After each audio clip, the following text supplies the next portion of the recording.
Have I got a story for you? The guy ImAllexx, the YouTuber who called out Slazo for being a rapist. He called out Zaptai for being a pedophile. Called out James Charles. Got all of these stories wrong. Backstabbed his friend iNabber. Wouldn't let him in the group channel, which was iNabber's idea.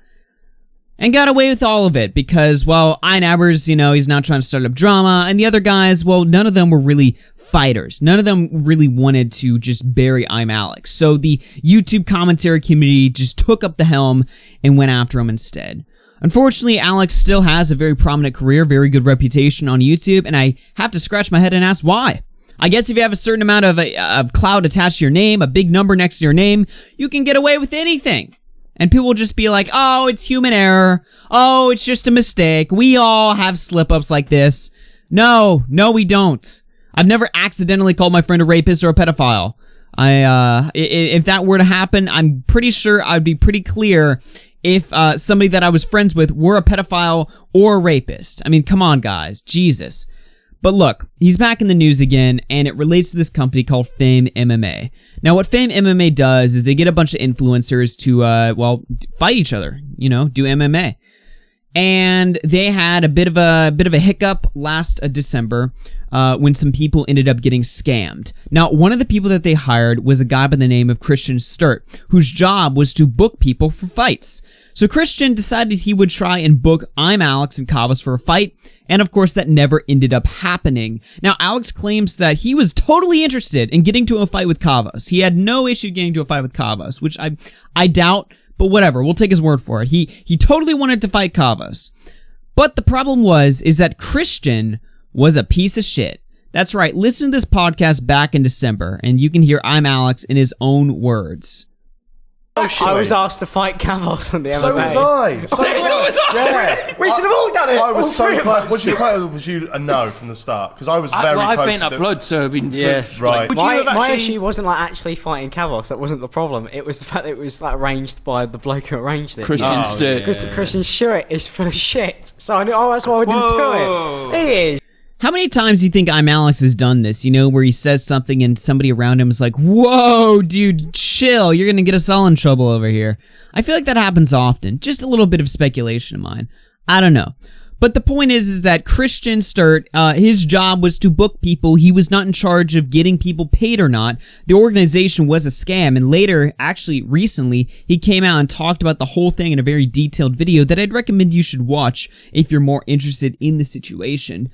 That being said, this guy was not the reason why, certain people, certain creators were not getting paid. And this guy's name was tarnished by ImAllexx on a podcast, and he had, all over Christmas, by the way, as if that, not that it'd be any better if it weren't near Christmas, but, on the holidays, ImAllexx is just trashing this guy's name and reputation, calling him a piece of shit, saying that he took part in a scam or whatever, when that did not happen. Recently, Jackmate put him on the Happy Hour podcast, and, they talked about a lot. How this YouTube event was a scam, and they talk about Alex. Listen to this right here. Do you want to say what Alex was saying on the podcast? Yes, he said that he would have got involved against Kavos, which is debatable. He wouldn't have. He wouldn't have. Alex, you wouldn't have. Keep in mind, this guy Jackmate is literally a friend of Alex, and even he's calling bullshit over here. And that he didn't want to get involved because of the guy running the event. And then Will says, and you can tell I've watched this clip about 4,000 times, Will says Christian Sturt. And then Alex gets my name wrong. And then he said that he didn't want to get involved because I was full of shit. Now that podcast is going out to several 100,000 people on Christmas Day. Yeah. So Christmas evening when I'm watching it and sitting there. Yeah, and keep in mind, guys, this guy he's not an influencer. At least not on YouTube. So you got a behemoth like Alex calling this guy out. 2,000 sub channel. Really not fair. I've had a message and I didn't really know what it was about. And then I start getting messages from people saying, you're a fraud, you need to quit the industry, get out. On Christmas Day. On Christmas Day. Christmas Day. Christmas Day, this guy's waking up to messages because remember, despite everything, Alex has a crystal clear reputation. Christmas night when everyone. So when people hear him say stuff about this guy, they're gonna be like, oh, fuck this guy. What the hell? If Alex says he's full of shit, he must be. Which is stupid on their part, but that's just the fact of the matter. Alex got a big number attached to his name. He's got a lot of friends. So when he says stuff, I mean, it has weight attached to it. A tremendous amount of weight. Everyone's asleep, and I'm sitting in the corner watching the podcast lonely because I love the podcast, and I watched the podcast, and I was like, shit. That it's irrelevant. Yeah. But then Will said it's nothing that we haven't spoken about behind closed doors, which is a comment that I would still love him to justify, because I'm fully aware. Yeah, Will and E was also taking part of this too, by the way. I mean, I know the spotlight's on Alex, because of his pattern, his history of, events like this, but let's not forget the other guy who was, involved in this slandering spree. Having worked with a number of creators who I've become friends with, I would have classed us as friends. Yeah.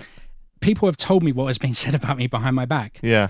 None of it is true. Yeah. None of it is true. And it is painful to me as somebody that sees themselves as so genuine. And I know that's a bit egotistical, but I know how I work. Yeah. I will drop my percentage to 0 if it benefits a creator because they can't get on a roll. I will do that without thinking. Yeah. And then people turn around saying that I'm some sort of kingpin that's conning people out of money.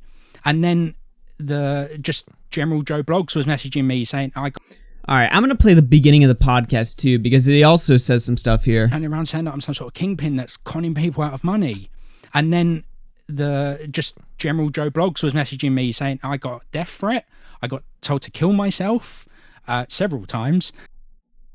I was sitting there on Christmas Day thinking I'm a nice guy. My whole world's crumbling around me. Yeah.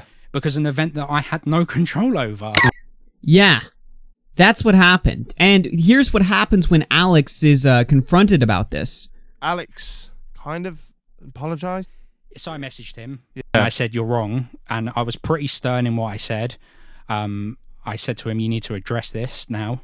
So he goes onto his defunct second channel and he puts out a video that reaches 40,000 people. I didn't even know he had a second channel. Yeah. It was his podcast channel, and then he switched it, and then there hadn't been a video on there for a couple of months, and then he put this video up. It was seen by 40,000 people. Why were you okay with him doing that? Because it's like when somebody call out somebody as like a pedo on the front page of a newspaper, and then the correction is on page 17 at the bottom. I wasn't willing for my mental health to take it any further. Yeah. Because it was out there so I could reference it. I've saved the video. It's still live now. Alex hasn't taken it down. So I can tell people, go and watch that video. And he says that Fame MMA and Christian aren't the same person. Doesn't apologize, which, I wasn't really looking for an apology. It would have been nice. You apologized, and I buried it because of the reasons that you gave me that you didn't know. Lawrence said something like, I got him a great brand deal with a car company. Yeah. And which I had a couple of months before. He did a fantastic piece in France for the Women's World Cup where he toured France with Layla Anali, who's a female presenter, and I got those people involved in that project. Right. One of my proudest projects that I'd done. Okay, you can listen to the podcast if you want to hear the rest of what he has to say, but I think those are the important bits right here. This guy got caught up working for a company that ended up being a scam that was not his fault. It was not his job to get people paid. Alex runs a hit piece on him, or rather, he runs some slanderous comments on a huge podcast. I mean, we're talking about the True Gordy Show. Come on now. It's in terms of UK YouTube and podcasts, that's about as big as it gets. Says a bunch of shit about this guy calls him up and is like, no, you're wrong. Alex is like, okay, well, I'll touch over it on, a second channel. Who the fuck even knows Alex's second channel other than his hardcore dedicated subs? It's the internet sensation channel, if you guys don't know. It's his old podcast channel that it doesn't really use anymore. I just checked while we were watching. The last video on it is 6 months old. Nobody saw that shit. Everybody saw the True Gordy Show. Nobody saw the correction. That's bad. That is really, really bad. Because once again, not that going after Slazo or Zaptai or, James Charles, for God's sake, not that that's any better morally, but these guys are YouTubers.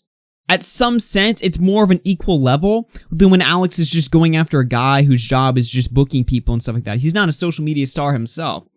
He's just some guy that Alex decides, you know what? to cover his own ass, to not look like a pussy, because he won't fight Kavos, I'll just throw this guy under the bus and, call it a night. And then when he gets mad about it, I'll just, brush over it just to say, oh yeah, I did correct it. It's on my second channel. Didn't you see? Come on, nobody sees that shit. You didn't want to look like a pussy, so you threw somebody under the bus. That's all it comes down to. You didn't want to look like a pussy, so you threw this guy under the bus, and you called it quits. You called it a day. What the fuck, Alex? Seriously. I mean, I guess I could go on and give this, epic lecture or whatever, but I think the actions speak for themselves. I mean, everybody knows Alex is a scummy individual. All I really ask is that you guys, maybe take a second look at this guy if you don't think he's that bad. I've seen some people say, oh, Alex, his behavior or whatever, it's so much better now. He learned from his mistakes. No, he didn't. He's the same guy. He's literally just the same guy. Don't be fooled by this. Come on now. Use your brain. There's a pattern of behavior here. Acknowledge that. And if you still want to... I'm not saying if you're a friend with him or whatever, you just, throw him under the bus or whatever. That's an unreasonable request to ask. But what I am saying is just be aware of who this guy is. And don't be surprised when he throws you under the bus. Alright guys, my name's AllYourFC. I'm gonna get out of here. I'll talk to you guys later. Watch out for that Alex guy. He's a real big snake on YouTube. Let me tell you.